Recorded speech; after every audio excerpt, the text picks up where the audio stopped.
ગાંધીધામ શહેરના ભાજપના મંત્રી દીપેશ ત્રિપાઠીના મોત મામલે મહત્વનો ખુલાસો થયો છે। પોલીસ તપાસ દરમિયાન દીપેશ ત્રિપાઠીની એક સુસાઇડ નોટ મળી આવી છે, જેમાં વ્યાજખોરોના ત્રાસને કારણે આપઘાત કરવાનો ઉલ્લેખ કરવામાં આવ્યો હોવાનું જાણવા મળ્યું છે। આ મામલે પોલીસે કુલ 18 લોકો સામે ફરિયાદ નોંધાવી તપાસ શરૂ કરી છે।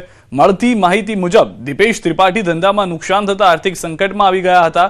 આ સ્થિતિમાં તેમણે કેટલાક લોકો પાસેથી વ્યાજે રૂપિયા લીધા, જોકે બાદમાં વ્યાજખોરોએ ભારે વ્યાજ વસૂલવાનું શરૂ કર્યું અને સતત દબાણ કરતા રહ્યા। આ મામલે પોલીસ દ્વારા નોંધાયેલી ફરિયાદમાં વ્યાજખોરી અને માનસિક ત્રાસ આપવાના ગંભીર આક્ષેપો કરવામાં આવ્યા।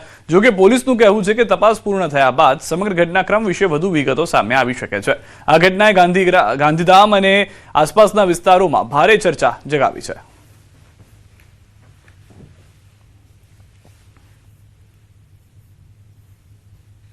નોટમાં અને જે વિડીયોમાં જે બી ઉલ્લેખ છે અને ફરિયાદમાં જે 20 માણસોના નામ છે એ બાબત એ તમામ આરોપીની તપાસ ચાલુમાં છે અને જે એમને ફરિયાદમાં જે રીતે ઉલ્લેખ કરેલ છે એ તમામ દસ્તાવેજો અને તમામ પુરાવાઓની તજવીજ ચાલુમાં છે।